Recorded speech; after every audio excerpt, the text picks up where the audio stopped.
I get a lot of questions about how to balance gimbals, and so today I want to show you how to balance any one of these three gimbals the easiest and fastest way possible.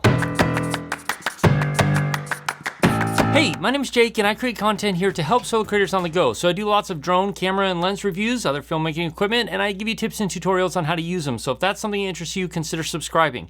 Today I want to show you the easiest way that I know of to balance pretty much any gimbal on the market. Once you figure this out and have it down, it takes a little bit of practice, but once you get it figured out, it makes balancing any gimbal fast, easy, and super simple. So we're going to start with the Crane M3.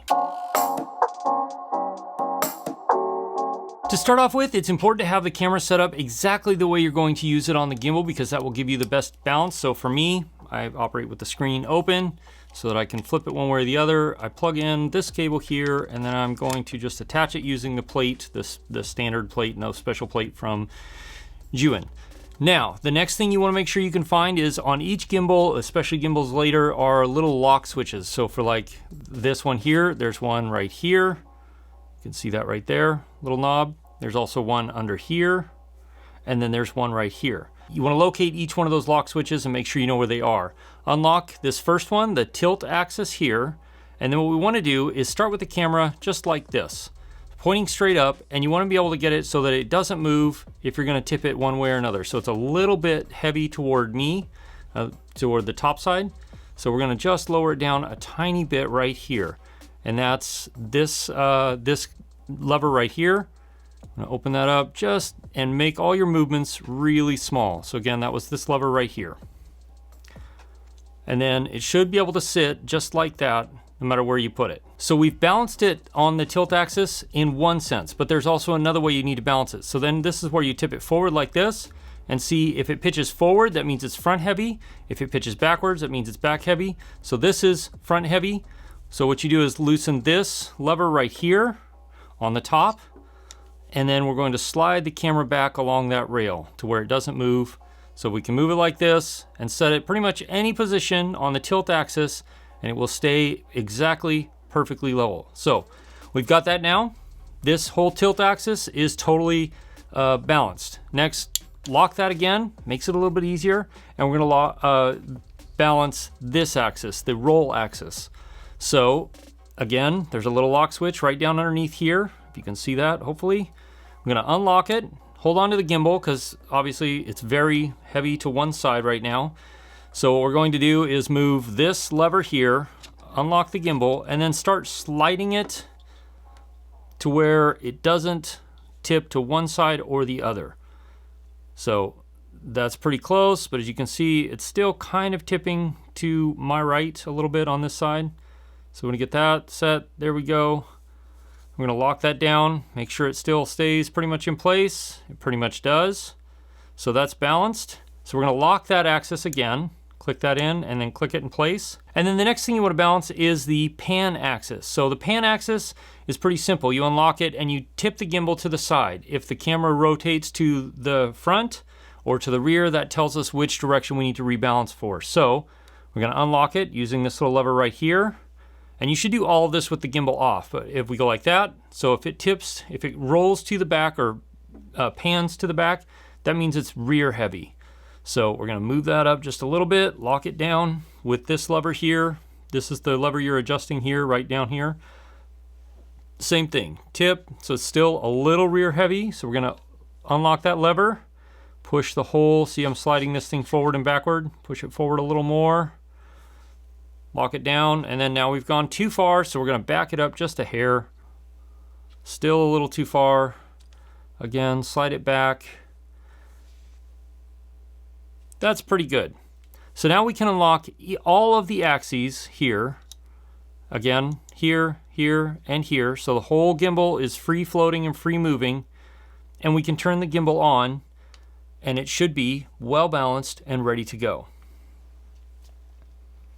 Gimbal's on, and on the Zhiyun gimbal, at least on the Crane M3 here on the screen, you can tap balance and see that it's pretty good balance. Overall, the roll is a little bit off, but not much, so we could tweak the roll a little bit. I think that's mostly because the screen is hanging way off the side, so it's a little more than it's used to. Then we're gonna go back out. You can also go into settings and you can do an auto calibration there, and that will set the motor strength for the camera and the payload that you've got on the gimbal. So it should have its best performance by balancing just like I showed you, and then doing an auto calibrate so that it sets all the motor strengths for what you need. And then once that's successful, we can back out of that, go all the way out, and we can check the balance. Now we can see it's pretty balanced going on and off, but overall the gimbal is well balanced and ready to go. Balancing the RSC2 is exactly like the other gimbals, and that's why I say once you learn this technique, you can use it on pretty much any gimbal on the market, even ones without locking axes. So you want to unlock each axis and get the gimbal set up where it's set like this so that it's ready for a camera package. And the RSC2 has locks here, a lock down here on the underside, and then a lock right over here. And so we will slide the camera package, the camera on using the plate, and then lock it down kind of wherever you think it needs to be locked down. You lock this bit down with this lever here. So loosen that. We'll be messing with this axis here in a minute. So first off, the tilt axis. We're gonna unlock it right here, and then same thing, face the camera upward, straight up. And so we know that the whole camera package needs to shift up. We loosen this knob here on the top and slide the camera back and forth. Make sure get it nice and tightened down. So, all right, we're gonna start there. Now, because this whole camera is tipping to the rear, we know we've got this balanced pretty well, but if we hold it flat like this, it tips to the rear, which means we need to slide this whole plate this direction. So here, we're gonna loosen this lever and slide the camera package forward just a bit, and then check as we go. So now it's a tiny bit front heavy. And again, these are tiny motions, tiny movements to make sure you get it balanced to where you want it to be. So still a little front heavy. Loosen that lever, push it back just a touch, tighten the lever up. And now we've got it perfectly balanced exactly where we want it to be. So there we go. That's a good balance, because you can put the camera in any position on the tilt axis and it will stay there. So next is the roll axis right here, or axis, whatever. To unlock the roll, we're gonna lock the tilt real quick so it kind of keeps the package. The roll unlock is here. You push this up and then it loosens the whole camera up. And then the same thing, we're gonna tip it and see if it stays. So we need to slide the whole camera this way. Loosen that up, slide the camera over.